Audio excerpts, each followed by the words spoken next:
Welcome to Vital 100, the podcast designed to take your health to the next level. Hello, Dr. Bob Johnson here again. When you wake up in the morning and you have a headache, a sore throat, you can hardly roll over, you're still exhausted, what do you do? Today we're going to talk about how to evaluate, how to strategize what you do when you become ill. People get ill all the time, and they really do need to have a strategy rather than the default of people just going to the doctor and getting a drug for it. Today, I'd like to talk about some things you should think about when you come down with an illness, some of your strategies, and then how to prioritize it. If you can avoid going to the doctor and getting a drug and taking care of it in a very simple, non-invasive, natural cure way, that is a much healthier way to resolve the problem than, in fact, if you go and get a drug. So the first thing is when you wake up in the morning or you discover you have an illness and you're coming down with it, is try to put down on paper exactly what are the symptoms you have. Is it fatigue? Is it a headache? You have a sore throat? Is it nausea? That kind of thing. Then you start putting down some of the things as far as what did you eat the night before or the past couple of days? Did you get good sleep? Are you having regular bowel movements? Those kind of things are all going to be very important. Is this a very common thing in your house? If you see that you do this weekly or very frequently, then you've got to think it's either something you're doing on a regular basis or it's your house that you're in or where you're sleeping that is causing the problem. So it's important to, at this point, when you know you have an illness, is start to think about how you take care of it. I like to tell people, make sure you're hydrated because that's a very common thing. Are you a person at night who snores and doesn't get good oxygen in? One of the biggest causes of illness is when people have sleep apnea, which is poor oxygen saturation in the body. Oxygen, as you know, is probably the most important nutrient we have.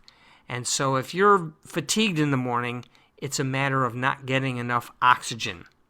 And this can cause headaches, that kind of thing. When people come down with gastrointestinal problems, nausea, and so forth, one of the two things that I like to tell people is that can take care of your issue is having a little bit of protein powder.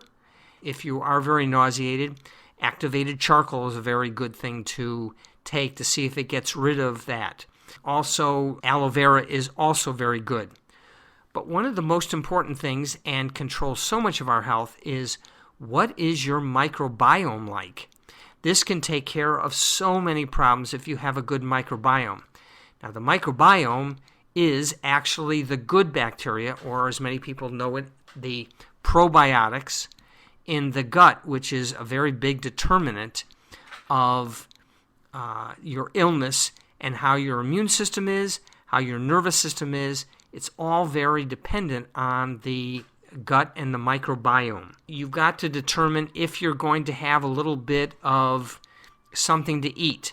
As I said, probably the best thing that your body can do is have some good protein powder in the morning, as opposed to carbohydrates or coffee, which are just going to raise your energy level and drop it right back down. So if you can do that, that's good. A little secret I tell many people is a natural herb called maca, M-A-C-A, which gives you good constant energy all day long. So that's another thing when people feel like they don't have the energy in the morning. Also, how are you dealing with stress? Upcoming stress, how did you deal with stress from the day before? That has a big determinant in your overall health because stress causes you to secrete cortisol, which creates so many problems in your body. And as we talked about in that podcast, emotional freedom technique, which is a very easy thing to learn on the internet, it's about tapping certain points, can decrease the stress very, very quickly. Also, are you going to be able to do a little physical activity if you are not feeling well. This is important. It could be just walking, it could be getting out into the morning air, that kind of thing, which is going to be very, very helpful. So these are all things that you can help relieve the illness that you may be thinking. If it's more involved than that, you may need to go see a doctor, but that should not always be the default. It may be just eating the right things, eating the healthy things.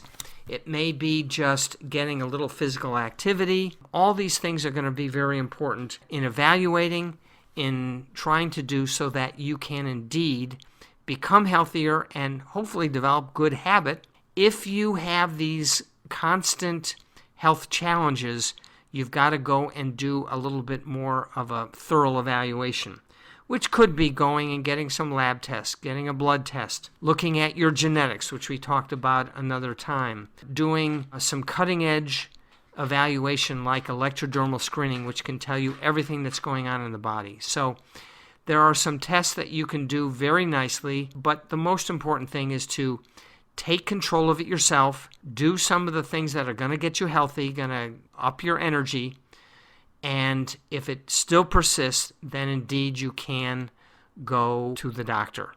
What I encourage people is to form your health team, whether it's a physician, a chiropractor, a holistic practitioner, before it's an emergency, and then to call the appropriate person. So if you're in pain, you might contact the acupuncturist or the chiropractor. If it's something that you don't know, you may have to go to the physician, but it's good to form your health team before you actually need it. So I hope these are good bits of information to help you prioritize, strategize, and to deal with health issues as they start to come up. If you have any questions, please contact us at info@vital100wellness.com. Take care. I hope you enjoy the journey. Thank you for joining us on this episode of Vital 100. Please check out our website, vital100wellness.com, for other ways to listen to our podcast, as well as additional health resources. If you have questions for Dr. Bob, or if you have feedback or recommendations for the podcast, please send an email to info@vital100wellness.com.